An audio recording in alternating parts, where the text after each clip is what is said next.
Hello everyone, let's continue with the Hindu vocab. The first word is cease fire. देखिए, cease fire का मतलब होता है जब दो ग्रुप्स के बीच में अगर लड़ाई हो रही होती है ना, उस बीच में अगर ना समझौता हो जाए, यानी कि ना युद्ध विराम हो जाए, आगे लड़ाई नहीं करनी है, लड़ाई बंदी हो जाए, उसे ही सीज फायर कहा जाता है। यानी कि an agreement between two groups to stop fighting with each other.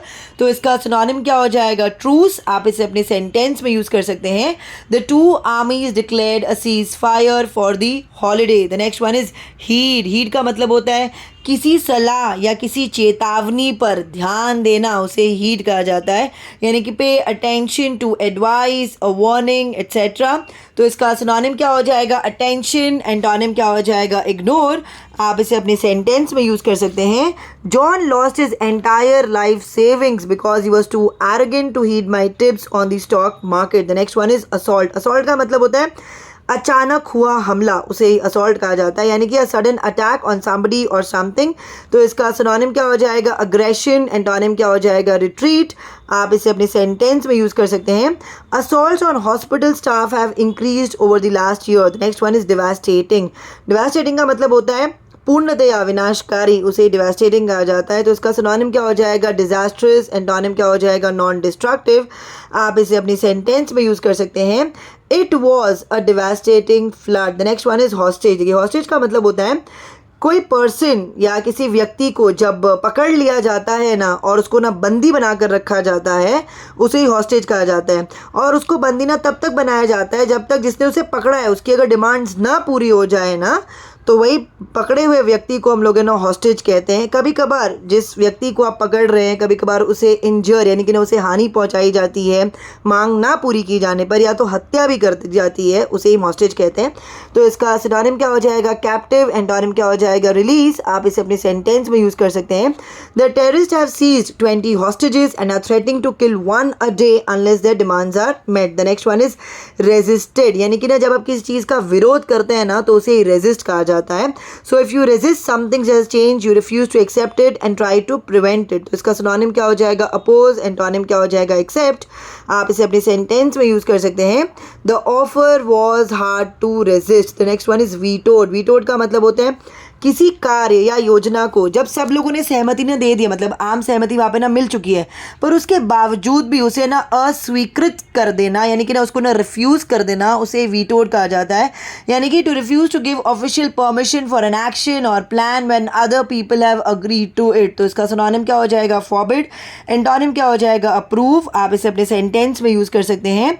The president vetoed the bill. The next one is invasion. Invasion का मतलब होता है किसी देश पर सेना का आक्रमण, उसे ही इन्वेजन कहा जाता है। यानी कि the action of entering another country with an army in order to take control of it. तो इसका सिनोनिम क्या हो जाएगा? इंकर्जन। एंटोनिम क्या हो जाएगा? विड्रॉल। आप इसे अपने सेंटेंस में यूज कर सकते हैं। The invasion left a legacy of hatred and fear. The next one is crammed. देखिए, क्रैम्ड का मतलब होता है कोई जगह अगर क्रैम्ड होना, मतलब कि वो बहुत ज़्यादा छोटी है, यानी कि ना तंग है, उसे क्रैम्ड कहा जाता है। तो इसका सिनोनिम क्या हो जाएगा? कन्फाइंड। एंटोनिम क्या हो जाएगा? स्पेशियस। आप इसे अपने सेंटेंस में यूज कर सकते हैं। The family has been living in the crammed apartment for 3 months। The next one is in the offing. देखिए, जब भी आप है ना इन दी ऑफिंग बोलते हैं ना, तो इसका मतलब ये होता है कोई चीज़ बहुत जल्द होने वाली है, उसे ही इन दी ऑफिंग कहा जाता है। यानी कि if you say that something is in the offing, you mean that it is likely to happen soon. तो इसका सिनोनिम क्या हो जाएगा? Imminent. The next one is blood bath. Blood bath का मतलब होता है नरसंहार, यानी कि the killing of large number of people, उसे ही ब्लड बाथ कहा जाता है। तो इसका सिनोनिम क्या हो जाएगा? Massacre. The next one is solidarity. इसका मतलब होता है उद्देश्यों की समानता के आधार पर एक वर्ग को दूसरे वर्ग का समर्थन, उसे हम कहते हैं सोलिडारिटी।